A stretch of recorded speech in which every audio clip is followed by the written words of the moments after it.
Hi అండి. ఈరోజు నేను మీకు పచ్చి కొబ్బరితో చేసిన పొటాటో అనపగింజల కుర్మా ఎలా చేయాలో చూపిస్తాను. దీనికి ముందుగా అనపగింజల్ని సిద్ధం చేసి పెట్టుకోవాలి. తర్వాత పొటాటోల్ని పెద్ద పెద్ద ముక్కలుగా కట్ చేసుకొని కడిగి పెట్టుకోవాలి. ఆనియన్స్, టమాటో కూడా కట్ చేసుకోండి. ఆ తర్వాత మసాలా కొరకు పచ్చి కొబ్బరి, అల్లం, వెల్లుల్లి, చెక్క, లవంగ, కొత్తిమీర, ఆనియన్స్ వీటన్నిటిని తీసుకొని ఒక మిక్సీ జార్లో వేసి మెత్తని పేస్ట్ లాగా గ్రైండ్ చేసుకోవాలి. తర్వాత స్టవ్ వెలిగించి కుక్కర్ పెట్టి ఆయిల్ వేసి ఆయిల్ వేడయ్యాక ఆవాలు, జీలకర్ర, కరివేపాకు, ఆనియన్స్, పొటాటో ముక్కల్ని కూడా అందులో వేసి వేయించాలి.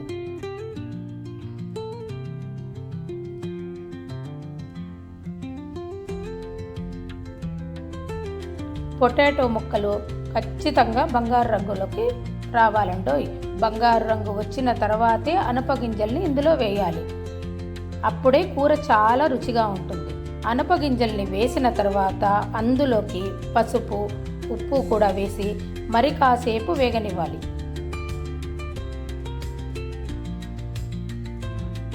ఇలా వేగిన తర్వాత మనం ముందుగా తరిగి పెట్టుకున్న టమాటాలను కూడా వేసి స్టవ్ సన్నని మంట పైన ఉంచి కాసేపు ఫ్రై చేసుకోవాలి. ఆ తర్వాత ముందుగా సిద్ధం చేసుకున్న మసాలా పేస్ట్ను కూడా ఇందులో వేసి కూరంతా కలియవేయాలి. మసాలా పచ్చి వాసన పోయే వరకు సన్నని మంట పైన వేగనివ్వాలి. మసాలా పచ్చి వాసన పోయిన తర్వాత మనం అందులోకి 2 టేబుల్ స్పూన్ల ధనియాల పొడి, ఆ తర్వాత 1.5 టేబుల్ స్పూన్ కారం పొడిని కూడా వేయాలి.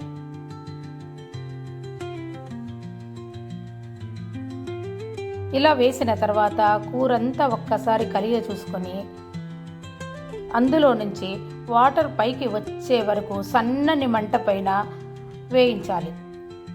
ఇలా వాటర్ పైకి తేలిన తరువాత మనకు ఇందులోకి కూరకు కావాల్సిన నీరు పోసి 2 విజిల్స్ వచ్చే వరకు కుక్కర్ మూత పెట్టుకొని 2 విజిల్ వచ్చే వరకు ఉడికించుకోవాలి.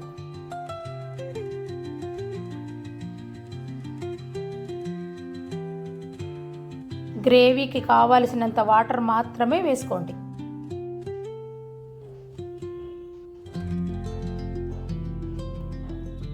కుక్కర్ మూత తీసిన తర్వాత ఇలా ఆయిల్ అంతా పైకి తేలిన తర్వాత మనం మరి ఒక్కసారి ఉప్పు కారాన్ని చెక్ చేసుకోవాలి. ఆ తర్వాత సర్వింగ్ బౌల్లోకి తీసుకుంటే అద్భుతమైన అనపగింజల కూర తయారవుతుందండి.